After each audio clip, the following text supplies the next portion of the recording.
옛날 옛적 군산은 바다와 육지가 만나는 지점에서 무성한 숲이 우거지고 풍요로운 바닷물이 출렁이는 고요한 도시였다. 바다와 접한 군산은 언제나 사람들 사이에서 바다의 은혜와 신비로운 이야기가 전해지는 곳이었다. 이곳에는 청동거북이라는 전설적인 존재가 있었다. 청동으로 된 거북의 형상을 한 이 존재는 바닷속 깊은 곳, 아무도 들어갈 수 없는 신비로운 동굴 속에 살고 있다고 전해졌다. 청동거북은 군산의 바다를 지키는 수호자로 이 지역의 조용함과 평화로움을 유지하게 하는 신비로운 힘을 가지고 있었다. 바다가 잔잔할 때는 청동거북이 깊은 잠에 들었다가 큰 폭풍이 다가오거나 위험이 찾아올 때면 거북은 동굴에서 나와 바다 표면을 헤엄치며 수호하는 역할을 했다. 전설에 따르면 청동거북이 은빛 파도 위로 나타날 때마다 군산의 바다에는 무지개가 뜨고 모든 생명이 평화로움을 되찾곤 했다. 어느 날 군산에 사는 한 나이, 이름은 영수였다. 그는 바닷가에서 조개 껍질을 모으고 친구들과 모래성을 쌓는 것을 좋아하던 평범한 소년이었다. 그러나 그는 그날따라 바다로부터 이상한 부름을 느꼈다. 마치 바닷속에서 들려오는 것 같은 감미로운 여울 소리들이 그를 부르고 있었다. 같은 날 밤, 영수는 꿈에서 거대한 청동거북을 보게 되었다. 거북은 영수에게 다가와 입을 열어 이렇게 말하였다. 용감한 아이여, 나와 함께 이 바다를 지켜주겠니? 다음 날 아침, 영수는 꿈을 꾸었던 것을 기억하며 바닷가로 서둘러 나갔다. 그곳에서 그는 이상한 족적을 발견했다. 마치 커다란 거북이 해변을 걸어간 듯한 족적이었다. 영수는 그 족적을 따라 걷기 시작했는데 그 길 끝에는 오래된 등대가 있었다. 사람들의 이야기에 따르면 그 등대 아래에는 신비로운 동굴로 통하는 비밀의 문이 있다고 했다. 영수는 등대 속으로 들어가 사다리를 타고 밑으로 내려갔다. 기대 반 두려움 반으로 도착한 그곳에는 폭포처럼 떨어지는 물줄기와 푸른 빛이 가득한 아름다운 동굴이 있었다. 그리고 그곳 중심에 청동으로 이루어진 거북 형상이 있었다. 영수는 망설임 없이 거북에게 다가가 물었다. 제가 이곳에 온 이유를 알려주시겠어요? 청동거북은 조용하게 빛을 발하며 영수에게 말했다. 내 용기는 이미 바다의 일부가 되었단다. 이제 너의 순수한 마음은 이곳 바다의 평화를 위해 쓰일 것이다.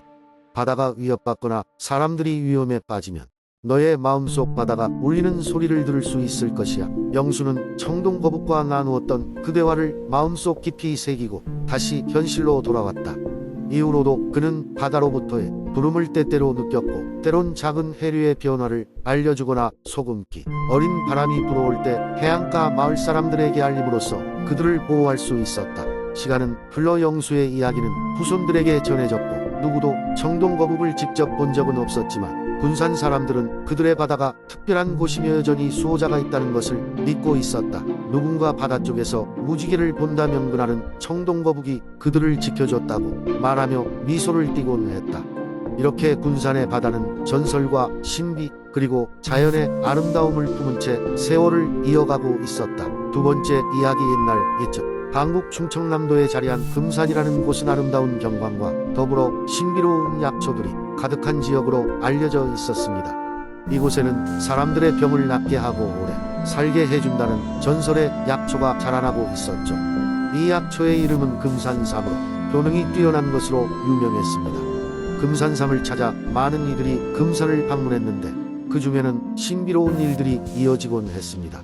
어느 날 이웃 마을에 살던 젊은 남자 민수는 어머니의 병을 고치기 위해 금산삼을 찾기로 결심했습니다. 그는 약초에 대해 잘 알지 못했지만 어머니를 위해 무슨 일이든 하겠다고 마음먹었죠. 민수는 본격적으로 금산으로 떠나기 전 마을의 지혜로운 노인으로부터 전언을 들었습니다. 금산에 들어서면 마음을 곱게 하고 자연을 존중해야 한다네. 약초는 그저 사람들의 욕심을 위해 존재하는 것이 아니니 말이야. 민수는 노인의 충고를 마음에 새기며 금산으로 향했습니다. 산자락에 도착한 그는 맑은 물소리와 청아한 공기에 마음이 놓였습니다. 그러나 금산을 깊이 들어가면서 점차 길을 잃기 시작했죠.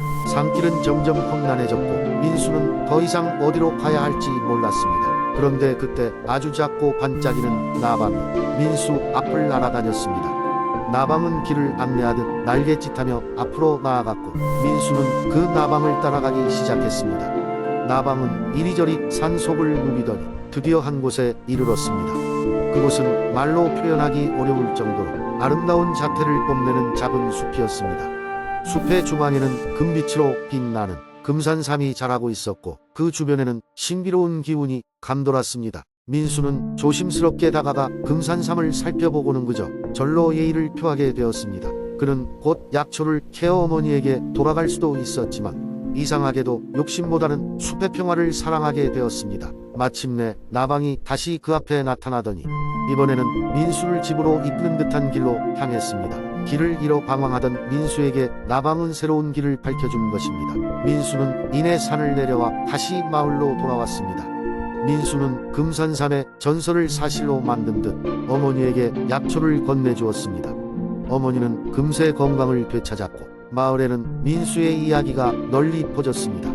그러나 사람들은 사리사욕을 위해 금산을 찾기보다는 자연을 존중하며 진정한 소중함을 찾게 되었습니다. 그리고 민수는 금산이 가르쳐준 교훈을 새기며 자연이 주는 은혜에 감사하며 살게 되었습니다. 그 이후로 금산은 사람들에게 신비와 경의를 전하는 장소로 남게 되었습니다. 세 번째 이야기. 옛날 옛적 한국의 아름다운 산간 지역. 현재의 장수로 알려진 그곳에는 특별한 전설이 내려오고 있었습니다. 이 지역의 사람들은 긴 수명을 자랑하고 있었고 그 이유에 대해 많은 이야기가 전해지고 있었습니다. 그중 가장 유명했던 것은 바로 불로초라는 신비로운 풀에 관한 이야기였습니다. 어느 날 서울에서 온 젊은 약초학자 진수는 이 전설을 확인하기 위해 장수 지역을 찾았습니다. 진수는 어릴 적 할머니로부터 불로초 이야기를 듣고 자랐고 과학의 힘으로 그것이 실존할 가능성을 조사하고 싶었습니다. 그의 할머니는 장수 지역 출신이었고 100세까지 건강하게 살았던 분이었습니다. 장수에 도착한 진수는 지역 주민들과의 대화를 통해 정보를 얻기 시작했습니다. 마을의 원로들은 진수에게 산 깊숙한 곳에 있는 신성한 연못 주변에 불로초가 자란다는 이야기를 해주었습니다. 그 연못은 수백 년 동안 마을 사람들에게 신성시되어 오고 있었으며 그곳에 들어가는 것은 금기로 여겨져 왔습니다. 하지만 진수의 학구열은 멈출 수 없었습니다. 그는 조심스럽게 마을 주민들과 신뢰를 쌓아가며 불로초에 관한 더욱 깊은 정보를 캐내기 시작했습니다. 어느덧 그는 마을의 친근한 이웃처럼 되어 있었고 마을 사람들은 점차 그를 좋아하게 되었습니다. 어느 여름날 밤 마을의 한 어르신이 조용히 진수를 불렀습니다. 사실 내 젊었을 적에 그 연못에 들어간 적이 있네. 어르신은 낮은 목소리로 말했습니다. 그곳엔 신비한 풀들이 있었지. 그러나 그것이 불로초인지는 아무도 몰라. 난 그저 운이 좋았던 것뿐일세. 진수는 그 이야기를 듣고 더욱 결심이 확고해졌습니다. 그는 어느 달밝은 밤 비밀스럽게 산 속으로 들어갔습니다. 그가 연못에 도착했을 때 주변에 자연이 밤이지만 이상하게 밝고 신비롭게 빛나고 있었습니다. 연못 주변엔 향긋한 풀들이 자라고 있었고 그중 하나는 분명히 다른 풀들보다 더욱 빛나는 듯한 신비로운 자태를 하고 있었습니다. 진수는 조심스레 그 풀을 채집하며 느끼는 감정은 범상치 않았습니다. 그는 그것을 연구소로 가져가 생화학적으로 분석을 시작했고 연구 결과는 경이로웠습니다. 그 풀에는 자연의 놀라운 방어물질이 농축되어 있었던 것입니다. 이런 성분들은 세포의 노화를 느리게 하고 면역 체계를 강화시키는 역할을 할 수 있음을 알려주고 있었습니다. 이후 진수는 이 발견을 바탕으로 연령 관련 질병의 치료제 연구를 진행하였고 장수 지역과의 지속적인 협력 아래 이곳의 자연을 보호하면서 충분한 샘플을 얻을 수 있었습니다. 장수 마을은 불로초의 혜택을 과학적으로 인정받게 되었고 이로 인해 그들의 전통과 자연은 더욱 존중받게 되었습니다. 이렇게 전해지는 장수 지역의 동화는 오늘날에도 많은 이들에게 긴 생명과 건강한 삶의 비밀을 찾는 여정에 대한 영감을 주고 있습니다.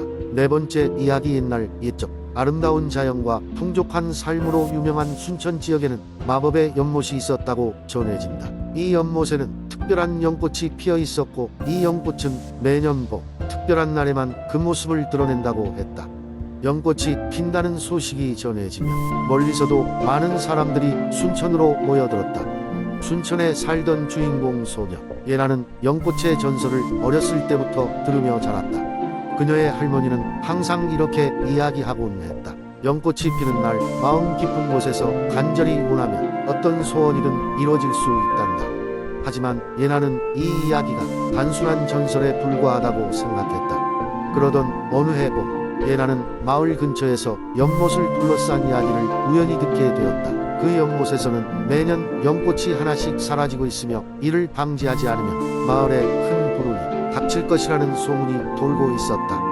소문은 예나의 호기심을 자극했고 그녀는 마을의 오랜 전통 과전설을 파헤치기로 결정했다. 어느 날 예나는 연못 주변을 산책하다가 숨겨진 오래된 책을 발견했다. 책 속에는 수세기 전 마법의 연꽃을 지키던 수호자들의 이야기가 적혀 있었다. 연꽃은 마을 사람들에게 번영과 평화를 가져다 주었고 수호자는 그것을 지키기 위해 목숨을 바치곤 했다. 하지만 어느 순간부터 연꽃의 힘이 약해지기 시작했고 수호자들의 사명을 이어받을 자가 나타나지 않으면서 연꽃이 점점 사라지기 시작한 것이었다. 예나는 마법의 연꽃을 지키는 것이 자신의 사명이라고 느꼈다. 그녀는 연못을 지키기 위해 매일 아침 일찍 연못가에 나가 기도를 드리고 연꽃에게 말을 걸었다. 그리고 드디어 연꽃이 피는 날이 다가왔다. 예나는 간절한 마음으로 연못가에 앉아 소원을 빌었다. 그녀는 마을과 연못의 평화를 위해 연꽃의 영원한 보호자가 되기를 소망했다. 순간 하늘에서 빛이 쏟아져 내리며 연꽃을 비추었고 예나는 신비로운 목소리를 들었다. 너의 순수한 마음을 깨달았도다. 이제 너는 연꽃의 수호자로서 새로운 전설을 써 나갈 것이다. 그 순간 연꽃은 영원한 빛을 발하며 폭발하듯 피어났고 마을 사람들은 놀라움을 금치 못했다. 그 후로 순천의 연못은 더 이상 연꽃을 잃지 않았고 예나는 진정한 수호자로서 사람들에게 존경받았다. 연못은 다시금 마을의 번영을 안겨다 주었고 사람들은 매년 봄이 되면 연못가에서 예나의 이야기를 들으며 감사의 기도를 드리곤 했다. 이렇게 순천의 마법의 연꽃과 예나의 이야기는 오랜 시간 동안 전해 내려오며 많은 사람들에게 희망과 용기를 주었다.